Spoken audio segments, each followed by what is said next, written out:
வாழ்வோரின் கடவுள், நாம் ஆராதிக்கக்கூடிய தெய்வம் நம் ஆண்டவர் இயேசு கிறிஸ்து. இயேசுவில் பிரியமான புனித லூர்து அன்னையினுடைய அன்பு பக்தர்களை, மிக சிறப்பாக சனிக்கிழமை என்று சொன்னாலே வில்லியனூர் புனித லூர்து அன்னை திருத்தலம், இந்த திருத்தலத்தில் நாம் காலடி எடுத்து வைத்தாலே நமக்கு ஆறுதலும் சந்தோஷமும் மகிழ்ச்சியும் உண்டாகின்றது.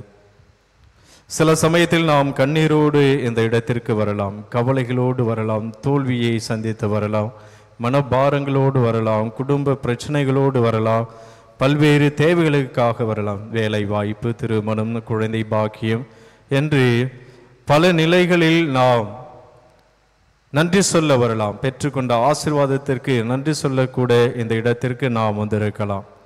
எந்த கருத்தாக, எந்த விண்ணப்பமாக இருந்தாலும் இந்த இடத்திற்கு வந்தாலே நமக்கு ஒரு மன ஆறுதல் கிடைக்கின்றது. ஏனென்று சொன்னால், வில்லியனூர் புனித லூர்து அன்னை தனது வல்லமை மிக்க பரிந்துரையால் அவருடைய பிள்ளைகள் நாம், அவருடைய பக்தர்கள் நாம், நமக்காக நம்மளுடைய வேதனை, நம்மளுடைய சூழ்நிலைகளை எல்லாம் அந்த லூர்து அன்னையை நன்றாக புரிந்த ஒரு தாயாக, வல்லமை மிக்க பரிந்துரையாளராக இருந்து நமக்கு தேவையான ஆசீர்வாதத்தை ஒவ்வொரு முறையும் நமக்கு பெற்று தந்து கொண்டிருக்கின்றார். அதற்காக தான் இந்த இடத்தில் நாம் அமர்ந்திருக்கின்றோம், இந்த இடத்திற்கு நாம் வந்திருக்கின்றோம். எனவே இன்றைய இறை வார்த்தை, கடவுள் நமக்கு கொடுக்கக்கூடிய அற்புதமான செய்தி என்ன என்பதை பற்றி சிந்திக்கின்ற பொழுது, இன்றைய காலகட்டத்தில் அந்த திருமண உறவு, திருமண வாழ்வு என்பது எவ்வளவு ஒரு கொச்சைப்படுத்தக்கூடிய ஒரு சூழ்நிலையை நாம் பார்க்கின்றோம். இப்போ நம்ம எல்லாம் செய்தித்தாள் வாசிக்கிறோம், வாட்ஸ்அப் இருக்குது, என்ன ஃபேஸ்புக் இருக்குது. இப்போ திறந்தீங்கன்னா எல்லா இடத்துலையும் இந்த சினிமா பிரபலங்கள் எங்கே பார்த்தாலும் டைவர்ஸ்,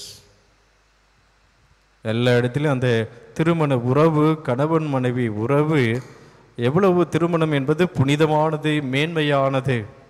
எனவே இமயத்தின் உச்சிக்கு சென்ற நிறைய பிரபலங்கள், நிறைய பேர், இந்த சினிமா நடிக்கக்கூடியவர்கள், இன்னும் நிறைய பிரபலங்கள் தங்களுடைய வாழ்க்கையை முறித்து கொள்ளக்கூடிய அந்த ஒரு சூழ்நிலையை நாம் பார்க்கின்றோம். எவ்வளவு ஊடகங்கள்லாம் அதை கொச்சைப்படுத்தக்கூடிய ஒரு சூழ்நிலை, விவாதம் செய்யக்கூடிய சூழ்நிலை, விமர்சனம் செய்யக்கூடிய ஒரு சூழ்நிலை.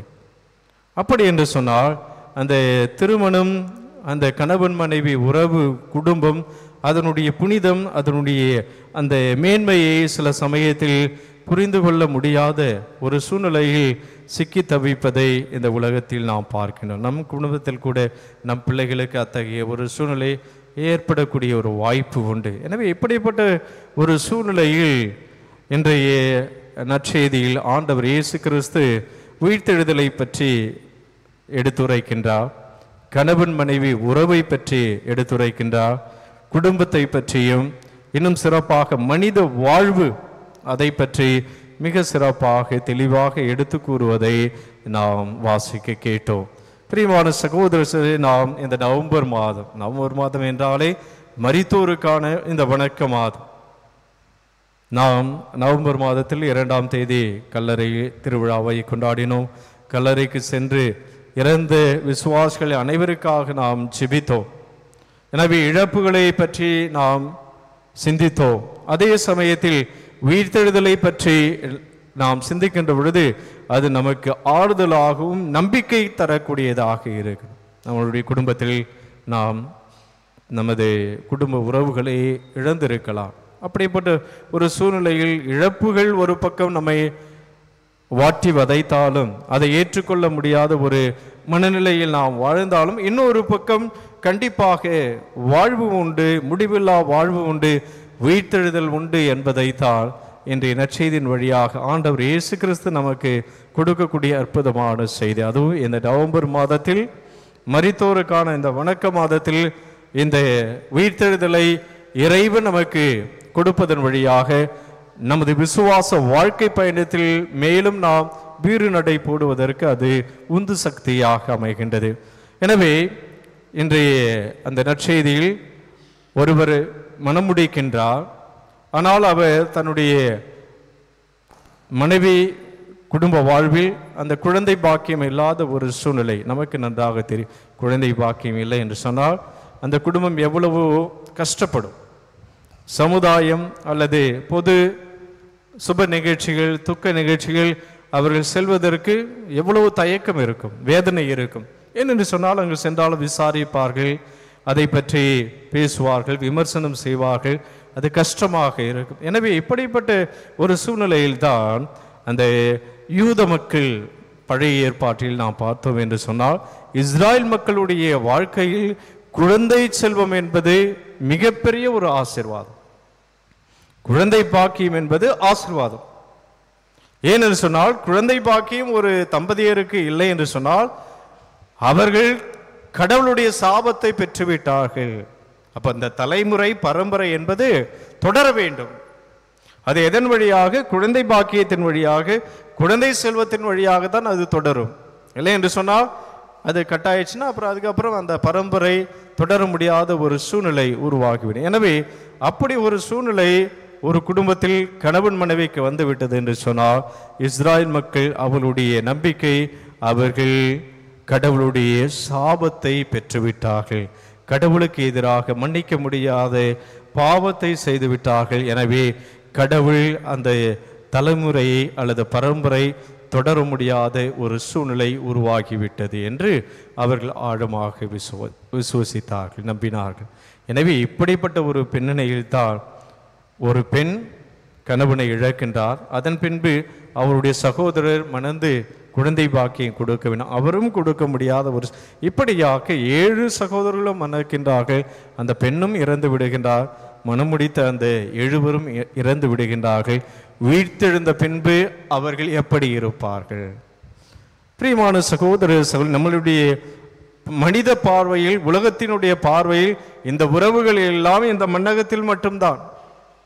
கணவன், மனைவி, பெற்றோர், பிள்ளைகள், மற்ற எல்லா உறவுகளும் இந்த மண்ணகத்தில் மட்டும்தான். இறந்த பின்பு நாம் அனைவரும் விண்ணகத்தில் கடவுளை முகமுகமாக தரிசித்துக் கொண்டு இருப்போம். கடவுளை நாம் அங்கு அவரை ஆராதனை செய்து கொண்டு இருப்போம். வானதூதர்களை போல இருப்போம்.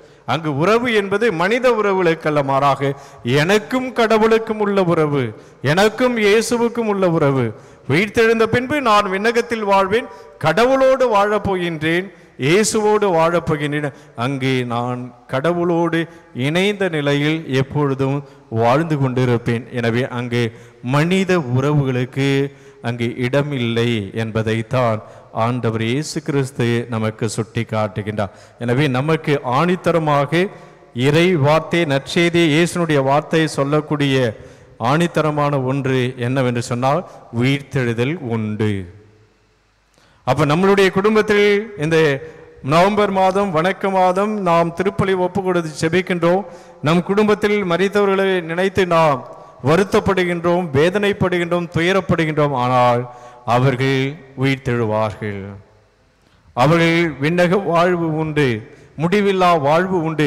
அங்கு அவர்கள் கடவுளோடு இணைந்த நிலையில் வாழ்ந்து கொண்டிருக்கின்றார்கள் என்பதை நமக்கு இன்றைய நற்செய்தியின் வழியாக ஆண்டவர் இயேசு கிறிஸ்து மிக தெளிவாக படம் பிடித்து காட்டுகின்றார். எனவே நம் கடவுள், நம் ஆண்டவர் இயேசு கிறிஸ்து, நாம் ஆராதிக்கக்கூடிய தெய்வம் இறந்தோரின் கடவுள் அல்ல, வாழ்வு கொடுக்கின்ற கடவுள்.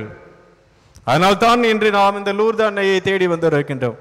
நான் துன்பத்தில் இருக்கின்றேன், வேதனையில் இருக்கின்றேன், தோல்வி அடைந்திருக்கின்றேன், பாரங்களோடு நான் வாழ்ந்து கொண்டிருக்கின்றேன், உடல் நோய்களோடு வாழ்ந்து கொண்டிருக்கின்றேன், நான் உள்மன காயங்களோடு வாழ்ந்து கொண்டு இந்த இடத்திற்கு சென்றால் எனக்கு வாழ்வு கிடைக்கும், எனக்கு ஆசீர்வாதம் கிடைக்கும் என்பதற்காகத்தான் இந்த லூர்து அன்னை திருத்தலத்திற்கு நாம் வந்திருக்கின்றோம். எனவே அந்த அன்னையின் வழியாக கடவுள் நமக்கு ஆறுதலையும் வாழ்வையும் பலத்தையும் தெம்பையும் கொடுக்கின்றார். எனவே நாம் ஆராதிக்கக்கூடிய நம் ஆண்டவர் இயேசு கிறிஸ்து, லூர்து அன்னை நமக்கு வாழ்வை மட்டுமே நமக்கு கொடுக்கின்றார்கள். ஆம்.